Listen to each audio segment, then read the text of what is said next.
I had no experience with the disease, didn't know anything about it, and was basically rushed into treatment.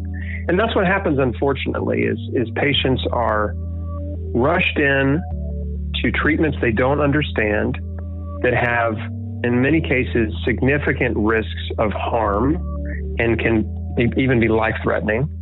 And they're rushed in out of fear. They're told, you got to do this right away or you're going to die.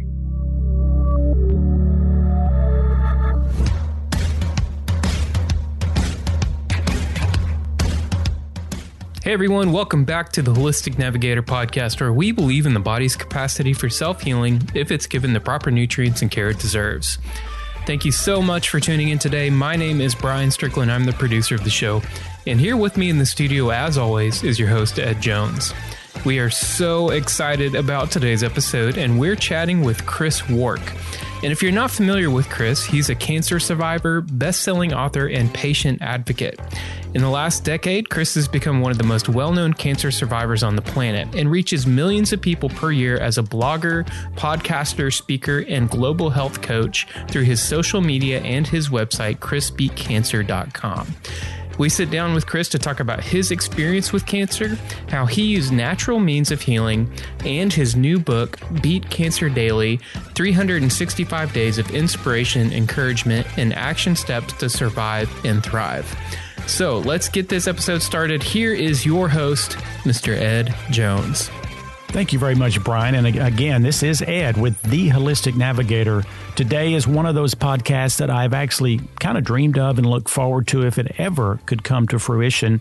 Wasn't sure it could, but it did. And so I am honored to have, I guess I will call him a real hero, because I've followed this gentleman for, I know, probably 15 years.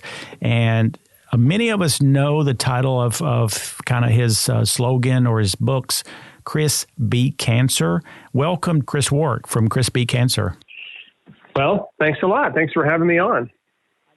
I know that despite the fact a lot of people know of you, heard of you, there's obviously people that haven't. So perhaps give a little bit of history, the fact that you had stage 3 colon cancer and what went on, because you were a young fellow when this happened, I think about 26 years old. Is that right? That's correct. I was 26, having abdominal pain, and hoped I had, an ulcer or something that was, not a big deal. But turns out after a series of doctor's appointments and tests and eventually a colonoscopy, they found a golf ball sized tumor in my large intestine, which is also known as the colon. And, most 26-year-olds don't know what a colon is. I was definitely a part of that group. I thought it was a punctuation mark. But anyway, I learned very quickly. I got a crash course in cancer and what it's like to be a cancer patient. Thrust into the world of cancer, as most patients are. I had no experience with the disease, no friends or family members that had been through cancer.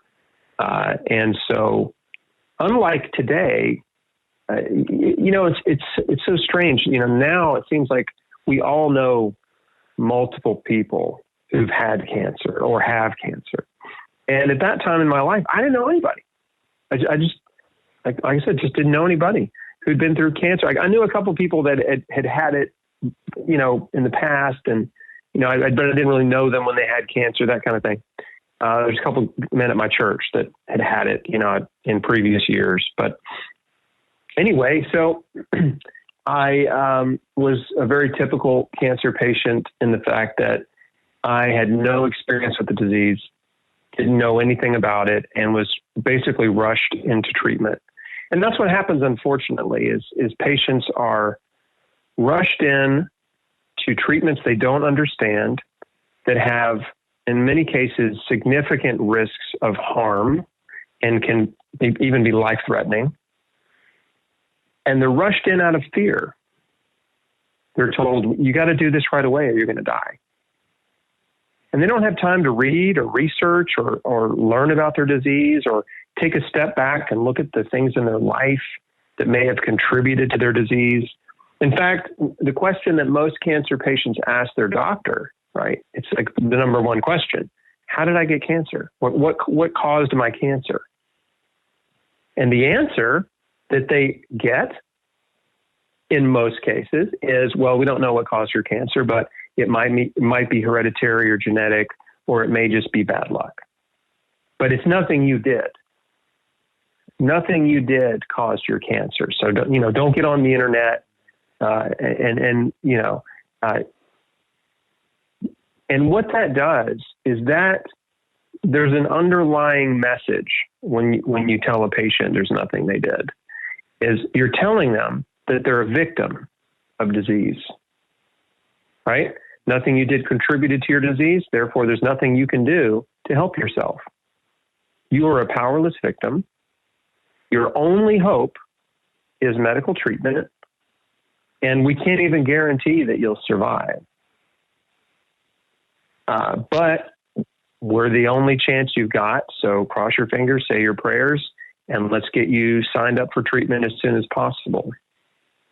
So it's incredibly disempowering and, in my opinion, borderline malpractice to not educate cancer patients on the known causes of cancer, to not help patients understand the diet and lifestyle factors that are causing cancer so that they can change their life, so that they can remove the causative agents in their life that may have, again, caused their disease or are contributing to it.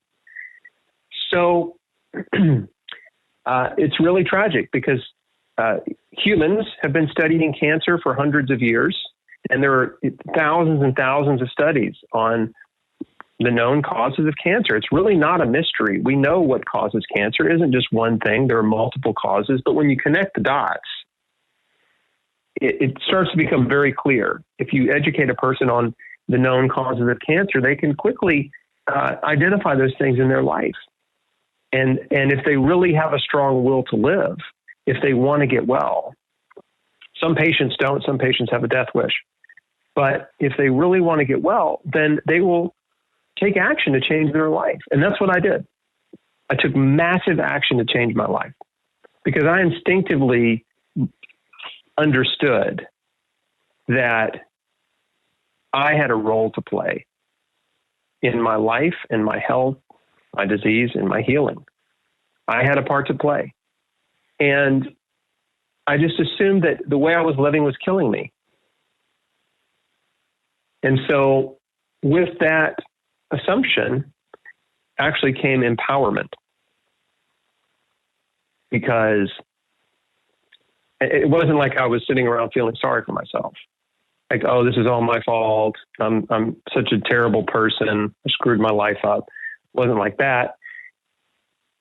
I realized if I contributed to this disease, to this condition, then maybe I can contribute to my health, to my healing. Maybe I can turn this around.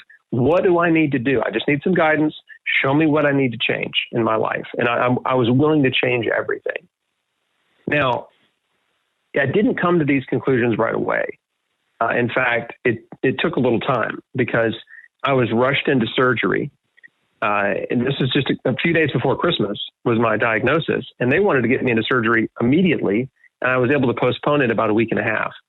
So I went in for surgery on December 30th, 2003. It sounds like a long time ago, right? Then it was 17 years ago. But I went in for surgery. They took out the tumor. They took out some surrounding lymph nodes. When I woke up, they said it's worse than we thought. We were hoping you'd be stage 2. You're stage 3C, and you're going to need 9 to 12 months of chemotherapy in order to prevent a recurrence. And so, that was tough because there was no talk about chemo up until that point. And so my diagnosis got worse. And a couple things happened in the hospital. One was the first meal that they served me after cutting out a third of my large intestine was a sloppy Joe, which is probably the worst example of industrial cafeteria food, right? I mean, nobody likes sloppy joes. They don't serve them in restaurants. No one's ever asking, the chef, like, can you whip me up a little something special in the back? How about a sloppy joe? And up to that point, I just assumed the only place you could get a sloppy joe was summer camp, the military, and prison. Surprise! Also, you can get one in the hospital if you have cancer. It's a special treat. But the wheels were turning because I just remember thinking, like, this is horrible. Like, why are they serving this horrible food to sick people? I knew what healthy food was, right? Fruits and vegetables, like everybody knows that. And so that got the wheels turning. And then a few days later, when they told me I was free to go home and recover, finish my recovery at home, my surgeon came in to check on me, and we were just talking about what was what was next for me. And in the course of the conversation, I asked him, are there any foods that I need to avoid? Because again, they just cut my stomach open, cut out a section of my guts, sewed it back together. And I'm thinking, okay, I just want to make sure like hot sauce isn't a problem or whatever, right? Everything he eats going through there. I don't want to melt the stitches with hot sauce, So I just asked him this sort of like, hey, is there anything I need to eat or avoid or whatever? And he was like, no, just don't lift anything heavier than a beer. So I was like, okay, and that was all the nutritional advice I got from my surgeon. So I go home and I'm recovering and weaning myself off the pain medication. And as I sobered up, I really started to think seriously about my life and my future and what the future had in store for me. And the future was chemo. The future was me becoming a full-fledged chemo patient, right? Losing my hair, losing more weight. I was already very thin. I was already basically underweight. It was very, very thin and weak and sick. And I just thought, this idea of poisoning my way back to health did not make sense to me. And I grew up in a house, I grew up in a family with a mother who was very naturally minded. She wasn't on any prescription drugs. We never really went to the doctor. I had a few checkups as a kid, but we weren't like some families where you're just constantly at the doctor's office and everybody's taking some medications and, we just weren't like that. And she was very much into natural health and healing and had read tons and tons of books. She was a voracious reader and, liked to shop at the local hole in the wall health food stores. And I always had, a cabinet full of supplements of all kinds and wheat germ and sprouts in the fridge, stuff like that. And so, I grew up around that kind of healthy kind of eating and healthy living stuff. But she wasn't that hardcore. We ate at McDonald's. You know what I mean? My first birthday was at a McDonald's. We ate fast food a lot. It was just a part of life in the 80s and 90s. And I think there was a lot of ignorance back then as to how terribly unhealthy fast food was, right? No one was really asking these questions or talking about it. And so, most people just assumed it tastes good and it's quick and easy. This is great. You know what I mean? And we saw my generation was the first generation, really the fast food generation, because fast food restaurants exploded across the U.S. in the 80s and 90s, right? Taco Bell, Subway, Burger King, McDonald's, Arby's, Wendy's, and then all, Domino's Pizza. I mean, you just on and on and on, right? Just every street corner in a major city like Memphis. There's just fast food everywhere. And so I I'm thinking about my life and my health and, you know, what I wanted to do next. And I just didn't want to do chemo. I didn't want to do it. And I think most cancer patients don't want to do it. Most cancer patients know, they've seen what it does to people. They know how highly toxic it is. And they can imagine how brutal and miserable the suffering is that accompanies most chemotherapy drugs. And so I didn't know what to do. I just had this internal resistance to it. Like my instincts, my intuition were telling me, like, don't do that. You don't need to do chemotherapy. Like, this is not for you. But I didn't have any other plan. I didn't have resources. I didn't know anything. And so my wife and I prayed about it. And I just said, God, if there's another way besides chemotherapy, please show me. I help, right? I'm a Christian. We're believers. You know, one of the first verses that came to mind when I was diagnosed was Romans 8:28, which says, we know that God works all things for the good of those who love him. We're called according to his purpose. And so I chose to believe that he was going to work this for my good. But I also believe that faith without works is dead. This is what it says in the book of James. Well, what is works? Works is action, right? So you believe something. It's one thing to believe, but it's another thing to actually take action, right? To put your belief into action. And so I knew I had to do something. I just felt like I can't just sit here and do nothing. So anyway, I prayed and asked for guidance. And 2 days later, I got a book by a man who had healed his colon cancer with a raw food diet, raw fruits and vegetables, and juicing. And it just blew my mind. I just knew it was an answer to prayer. And as I read his story, I just thought, you know what? If this guy can do it, maybe I can do it. I asked for something. This showed up. This is what I'm going to do. I'm going to radically change my life. I'm going to go eat this raw food diet, which was a very strange proposition. I mean, it's strange even today because most people don't eat raw food diet, right? But in 2004, January 2004, there was no YouTube, right? There was no social media. And so there was no way to kind of find out more about the raw food diet. It wasn't like there were a bunch of raw food celebrities, right? Beautiful, people on the internet espousing the virtues of raw food or a plant-based diet. Like, it wasn't the thing, really. And so it was mainly just a fringe diet for sick people, right? That's what the raw food community was. Mostly people who were sick and trying to get well, or people who had, used to be sick and had gotten well, right?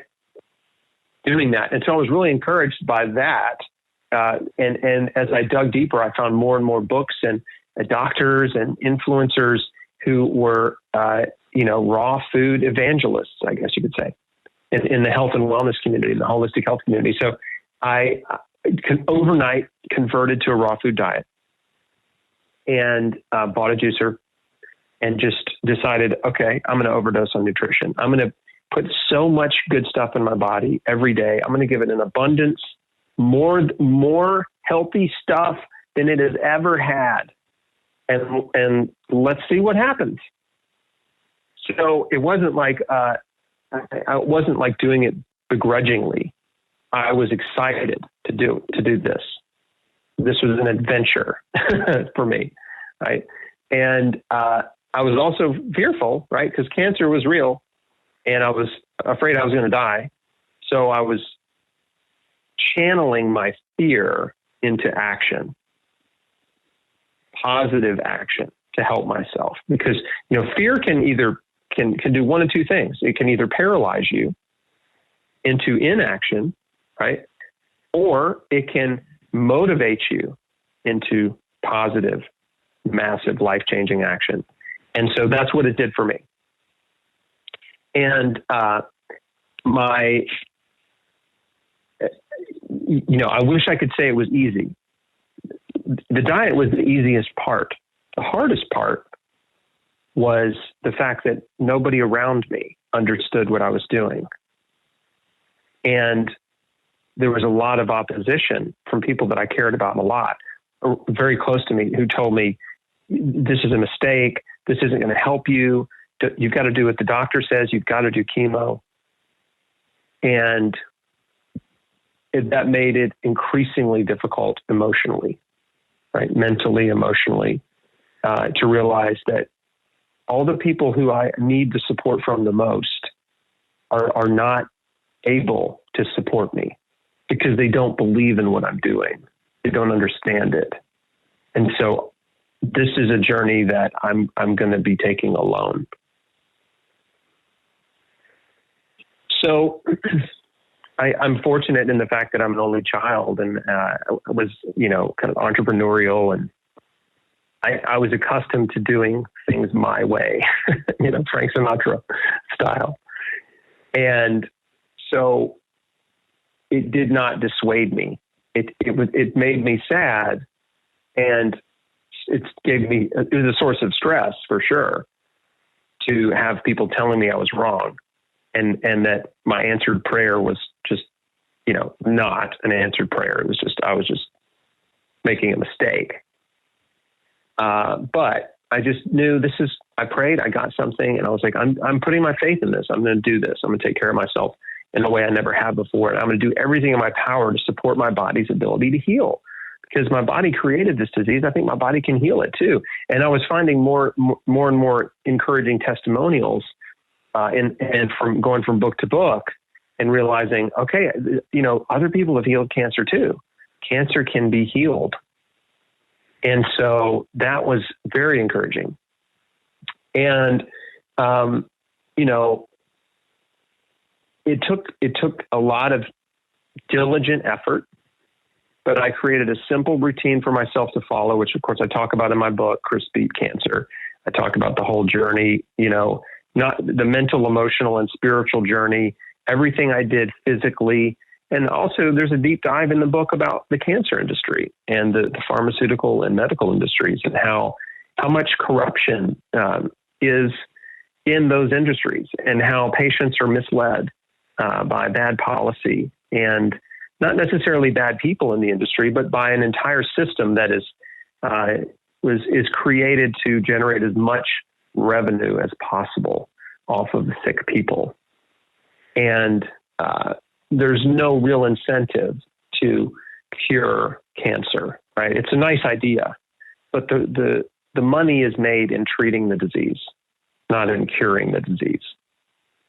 And so when you talk about an industry that's making billions of dollars every year treating cancer, there's not a whole lot of incentive to change, right? The incentive is, can we develop a drug that works a little better than the current drug?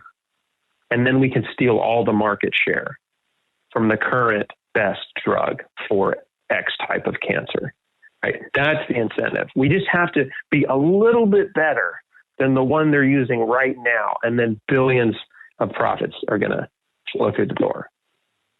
So, and it's got to be a patented pharmaceutical, right? And that's why there's no research. Well, let me back up. There is research. There's mounds of research on nutrition and natural therapies, diet and lifestyle therapies, non-toxic therapies, what some people would call alternative therapies on cancer, right? And numerous healing benefits of nutrition, natural, non-toxic therapies for cancer. But the problem is, this research is done, it's published, and that's where it dies, because it is not picked up by the medical industry or doctors or the pharmaceutical industry. It just stops. It usually at the university level, right? The most powerful anti-cancer food is garlic. There's more studies on garlic and cancer than you can count. Why do they not recommend cancer patients eat garlic? There's no money in garlic. There's no money in blueberries or broccoli or onions, mushrooms. There's no money in food. There's no money in exercise. There's no money in stress reduction and detoxification. There's no money in natural therapies. And so they're just ignored. And that's the reality, right? It's not really a conspiracy. It's just the way that the medical system and the cancer industry makes money is on patented drugs. So they're only interested in what is the next compound we can patent and sell for billions of dollars. And so that's a huge issue. Right? The cancer patients have no idea. They have no idea what's happening behind the scenes, right? They have no idea that like the incentives that are driving the cancer industry and the medical industry when they get sick. They're just told, oh, this is what you have to do. Show up for this treatment, that treatment. This is your only hope. And then they get put on the conveyor belt. And a lot of times it just doesn't end well, right? They're not cured. They suffer a lot. And then at the end, they're told, we've done all we can do and we're sorry. So my mission after I got well, in 2010, I started a blog called Chris Beat Cancer, and that ended up becoming the name of my first book. And once I got well, which was about 6.5 years later, I realized, I've learned so much. I just need to share what I know. I need to share what I've been through. I want to encourage people and give them hope and inspiration and education, like practical information that they can use to help themselves survive. And so I just started blogging. It was just a little part-time passion to share what I'd been through. I was in real estate. Like it was not in any way, attached to my business. But little did I know there were thousands and thousands of people every day searching for information on healing cancer, on nutrition for cancer, on juicing and cancer, like all these topics that I was talking about on YouTube and on my website and on social media. And so people they found me. I was talking about what they wanted to, what they wanted to learn about. And so my audience grew, and it's really been a really fun, over 10 years as a public patient advocate, and health and wellness enthusiast and survivor. It's really remarkable to think, about how many people. I mean, there's no way I'll ever know. It's too many to count. But millions of website visitors, millions of YouTube, YouTube channel views, and all this kind of stuff. And it just has turned into this giant snowball that took over my life. So after 5 years of as a part-time, cancer survivor and patient advocate, it took over my life, and now it's my full-time passion and profession. And so it's been incredible. I mean, it's been a really incredible journey, and we've seen so many people heal in our private community, and people that follow me. We get testimonials constantly. I mean, every day, every week. I mean, they're just coming in all the time. It's so wonderful and remarkable. And the big message is that, you have to take responsibility for your life and health. You're not a victim of disease, right? Your choices matter. And the choices you make today can create health tomorrow. And your choices add up, right? Over time, when you consistently make good choices, you will produce a harvest of good results, right? It's like the simplest explanation is like, if you save money every week over a year or 2 or 10 years, you can have a lot of money saved up, right? Just by being diligent and saving a little money every week, right, in the savings account. And your health is the same way. If you're investing in your health every day, if you're making healthy choices every day, there's a snowball effect, right? And you're increasing your health over time. And so this is, that's the core of my message. And then the practical side of it is just showing folks how to do it, which I talk about in my book. And I have a course called Square One that's more in depth for folks that really want to take massive action and change their life. And then a new book just came out late last year called Beat Cancer Daily. And I wrote that book as a daily devotional and a daily inspiration daily inspirational book. It's like you read one page per day, and it's 365 days of inspiration, encouragement, and action steps to survive and thrive. And I just had a burden to encourage people every day. Like, I wanted to be able to do that. And we even have an email series that we email. They get a daily encouraging email every day, the Beat Cancer Daily email series. And that was really where the idea started, was as an email series, and then it became a book. But cancer is not, it's an everyday journey, right? All you can do is make good choices today, right? You can't fix yesterday. You can't do anything about tomorrow, right? The only thing you can do about tomorrow is you can make some plans, right? But the action happens right now, right? In this moment and today.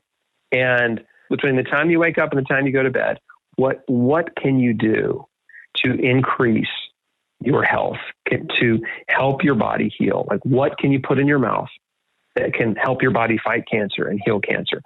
How can you use your body in a way that will increase your and strengthen your immune system? Well, exercise, right? It works. Exercise strengthens your immune system.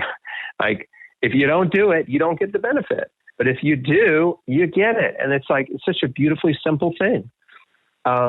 Well, let me, if I can, let me interject 1 second here. I cannot believe how impressed I am by your delivery, your information. And I personally, and people who've listened to me over the past 2 or 3 years on the Holistic Navigator, or spoke to me personally, in 1972, Richard Nixon announced the war on cancer. At that time, we had 1 in 30 people who were diagnosed. Today, it's 1 in 2, maybe 1 in 3 at best. So we're losing that war. We're also losing the war somewhat of social media and censorship, because 3 years ago, I could have typed in the word natural cures for cancer, and your site would have popped up. Well, due to the algorithm change, you have to look for your stuff now. But the thing is, this world is needing people like you who speak the truth and set personal examples for hope. I've counseled so many people with health, and thousands of people I have watched go through the cancer journey as you have, and they're desperate for hope, because what you said about your family and people who are, I don't know what word I would use, more devotional to physicians and the medical community.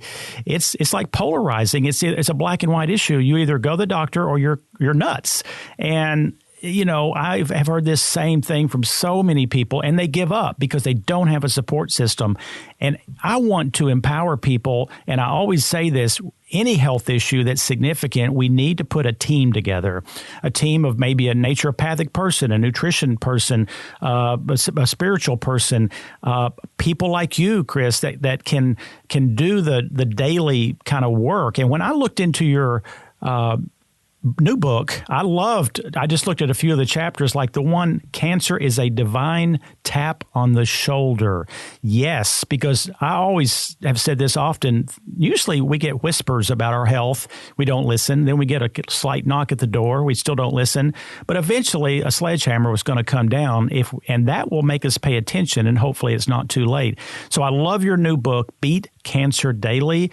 And I also, looking on your Facebook post, and the fact that, you have like 300,000 people on your Facebook, I think, and you are worldwide. And, I'm really inspired by your story. I'm also inspired by your faith and the fact that you don't look for a single cure.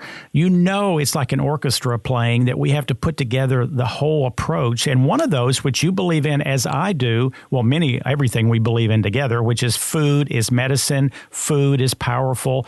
I'm huge into supplements too, which is basically concentrated food, but also the emotional state. I did a podcast on German New Medicine, which has to do with why people get cancer based on trauma in their life. Well, there's so many parts to this puzzle. And I also love the fact, which I totally agree, that the system today has wonderful people in it, but the system is broke, so they don't have any choice of how they participate by treating. But the thing is, the classification of any of us in a medical community as a victim, guess what happens when you're a victim? You look for a rescuer, and that rescuer is not in the mirror. It's somewhere outside of you. You have turned that around, and you have empowered people with your story, your words, and your information.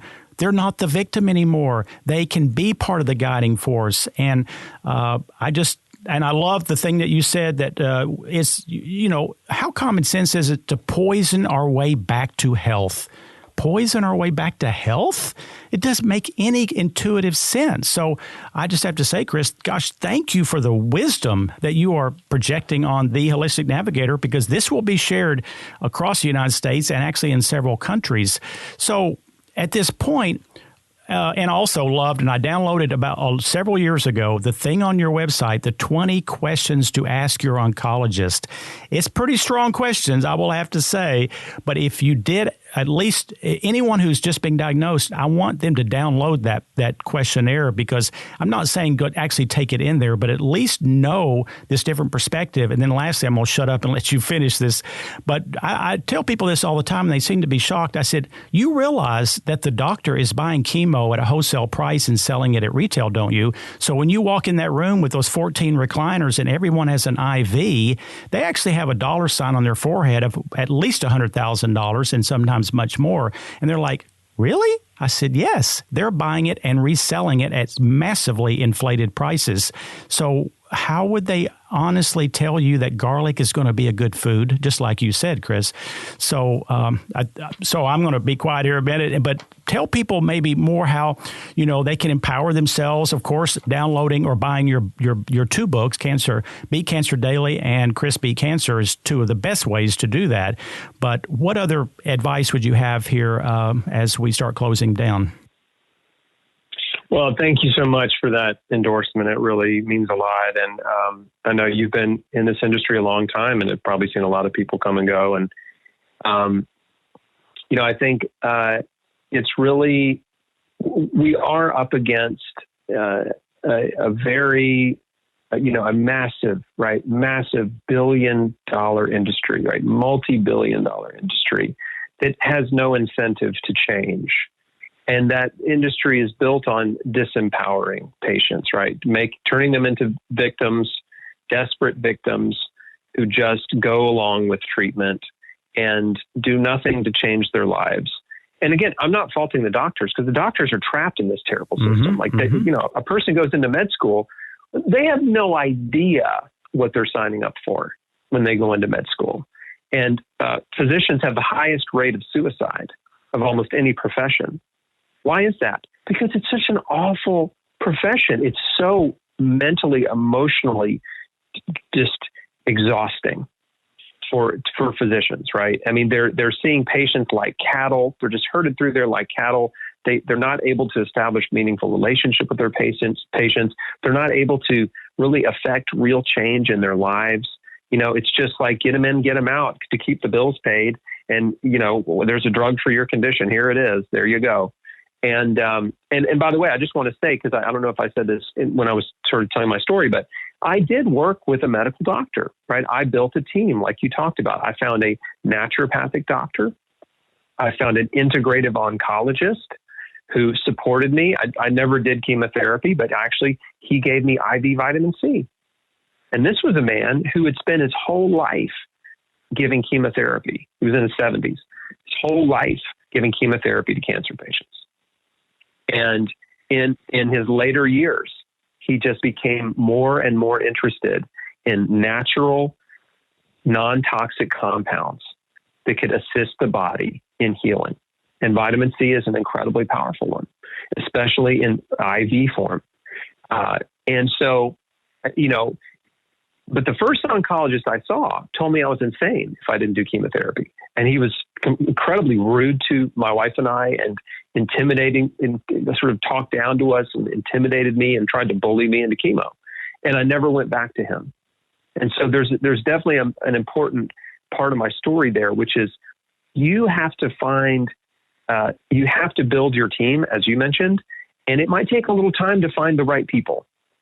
The first doctor you see doesn't have to be the doctor you work with.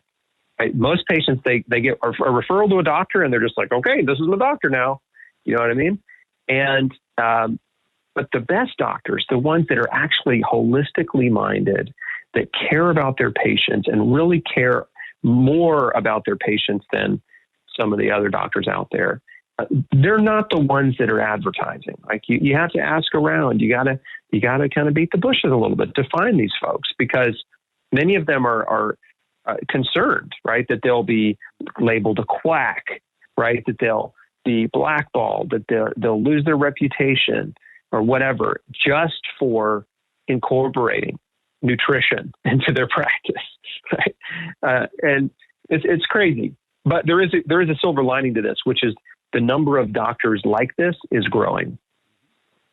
There's a new movement that is building of holistic, integrative physicians, right? And who are focused on diet and lifestyle therapies to reverse disease first, before drugs come into the picture, right? Like, let's change your life. Let's figure out what's causing your disease. Because if it's the food you're eating and your lack of exercise and your stress, we need to fix that first, because the drug isn't going to fix it. So there's a lot of, I'm very hopeful. I'm very encouraged, because I'm meeting, and I've interviewed many doctors like this on chrisbeatcancer.com, on my podcast, and on my YouTube channel. So, and I'm constantly meeting more and finding out about others and interviewing them and sharing their, what they do, how they help patients. I've interviewed a lot of people who've healed all types and stages of cancer. So that information's on my website too, for folks that are looking for help and encouragement. If you go to chrisbeatcancer.com and you type in the search bar, type in breast cancer, you'll find a bunch of articles and interviews with people who've healed breast cancer. Type in lung cancer, type in thyroid cancer, type in lymphoma, type in lupus, type in multiple sclerosis. Got some incredible interviews with people who've healed diseases besides cancer with a natural approach. And so, that's what I get excited about. I just love sharing these stories. The stories of healing. My story is just one of many, many thousands. It just so happened that I kind of rose to the top of, the top of the pile because I was really aggressively trying to share my story, right? And I have been for 10 years. And so I'm more well known, but my story's not any better. In fact, there are much better stories than mine. People who have healed cancer after all treatments failed them. People who've healed advanced stage 4 cancers with no treatment at all, and no conventional treatment, I should say. So those are the kind of things that get me excited, that I'll just keep discovering and keep sharing with my audience and with the world. And I think, the more information that we can gather together, the more that just your average folks like me and you and people out there will realize, like, okay, this is real. This isn't fantasy. It's not quackery. It's not, some pipe dream or whatever. Like, people really are healing. They're getting well. Sick people are getting well. You are so right. And the thing is, luckily that we still have the ability, people like you who are so well-spoken, and we're able to put together platforms that not only inspire people, which is critical, give them hope, but give them a game plan, give them a starting place where, like when you woke up after your surgery, you were clueless at that moment. You had to have some divine intervention to know what's my next step. Well, we're lucky, and you said it right. 2021, we've had, the world has changed, and some parts have been certainly chaotic and cumbersome. But the fact that we can access your information along with other people is miraculous. In fact, I'm hugely invested in the emotional and trauma state of causing disease. In your podcast number 276 on Chris Beat Cancer, toxic emotions suppresses immunity, and gratitude is the secret. I mean, We have at our fingertips more available information than all the public libraries had in the world when I was 17 years old. There would be no way to access it. We're in a state of magic with this knowledge and with people like you who are brave explorers. So, I mean, I can't thank you enough, Chris. I guarantee you, this podcast will be listened to by many, many people, and it's going to inspire people who I personally, and I have 23 actual employees at my nutritionw.com, the business, and 17 practitioners. But this is the kind of podcast that when we speak to a client who is spiraling down and is that fearful state, and it's like the doctor said, you're, a walking time bomb. That's one of the words they love to use. You have helped people come to some peace with that, to make a decision not in the fearful spiraling place, but in a wisdom, intuitive place, which is the only position to put yourself in to make those kind of decisions. So let me thank you. Let me touch on that, because you're right. Fear-based decisions are almost always the wrong decision. Almost always the wrong decision. And when we make important decisions in life, they need to be based on facts and faith, not fear. And if you don't have enough facts, then you need to press pause and say, wait a minute, I'm not comfortable going forward until I fully understand, right, what's happening, right? I'm not comfortable going forward with treatment until I fully understand the risks and benefits of treatment, which most patients don't do, right? They just rush in just saying, well, okay, doc, whatever you say, and they hope for the best, right? Having faith in your decisions is so important too. And believing that what you can do will help you, believing you can get well, is really the foundation of every person I know who has healed against the odds. They all have multiple things in common, which I talk about in my book. But the number one thing is they believed they could get well, right? They had that spark of hope and belief that they could get well, that they're not a victim, that they had the power to change their life. And they took full responsibility for their situation. And like me, they just said, you know what? I'm going to do everything in my power to get well, right? I'm going to do everything I can do. So what do I need to change in my life? And they just set about this process of radical life change. And you can't do it all in one day. It takes time to change your life. You can change your diet in one day, though. That's pretty easy. But it takes time to kind of work out all the things like the toxic relationships in your life, the sources of stress that need to be dealt with and removed, the people you need to forgive. These are all things I talk about in my book, because I know we're running out of time. So if folks are like, wait, what do you mean? It's in the book. These themes are in both books. But there's a lot more to it than just diet or just supplements or treatments, right? It's total life change. And again, this is a message of hope and empowerment that if you're listening right now, you have the power to change your life. Your decisions today will create your tomorrow, right? You are creating your tomorrow with your decisions today.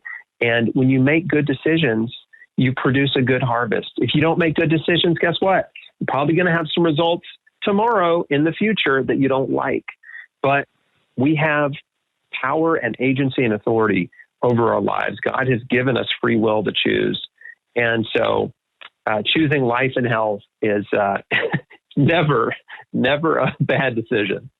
Well, what an inspirational message. I feel like we've been in a holistic church or something. We've had a great little sermon here, and I cannot thank you enough, Chris. And again, I hope that you can come my way someday and we can meet and have some time together. And again, anyone who's listening and wants to access the two books, the Beat Cancer Daily, which I just read part of, extremely impressed, and Chris Beat Cancer, which is his original book, but do access all the free information on his website, the social media, the blog. You have put together the kind of platform that makes it pretty darn easy for people to access. And I say this almost every podcast, and the ones listening get tired of it. I separate the world into two classes of people, learners and non-learners. When you have a disease of significant consequences, you got to be a learner. And I love what you said, Chris, about, faith without work is dead, because we both have seen people who have some faith, but they think that the magic wand is going to be waved either by their regular doc or something up in the sky, and they just stay kind of still. They don't make much movement toward figuring out, why did I get it to begin with, which is still one of the keys of what you and I both believe in. We have to look into our life, look into our interior, look into our psyche, and start really being a detective of, oh, okay, so I got to put all this together about what my past was to help me to have a better future. And you have just put the pieces together probably as well as I've ever heard anyone, Chris. So again, thank you so much for being here with the Holistic Navigator. It was my pleasure. Thank you again for the opportunity just to share my story and share what I've learned and I'm passionate about. I appreciate that so much, and I'm glad to be on the same team with you. We need more people in Tennessee on the holistic health team. So Tennessee boys trying to change the world, right? That's right. Hey, we can do it, brother. I believe you and I can. We both have the passion for that. I'm quite a bit older than you, but I'm going to hang around for a lot more years to make a change, even if it's small amounts daily, adds up hugely in the long run. And the thing is, because we're in a place with social media, we are making a change throughout the world, not just in Tennessee. So with great regard and great blessings to you, Chris, and everyone listening, thank you for taking your time for another exciting episode of The Holistic Navigator. Have a great and fearless day. The information on this podcast and the topics discussed have not been evaluated by the FDA or anyone of the medical profession, and is not aimed to replace any advice you may receive from your medical practitioner. The Holistic Navigator assumes no responsibility or liability whatsoever on behalf of any purchaser or listener of these materials. The Holistic Navigator is not a doctor, nor does he claim to be. Please consult your physician before beginning any health regimen.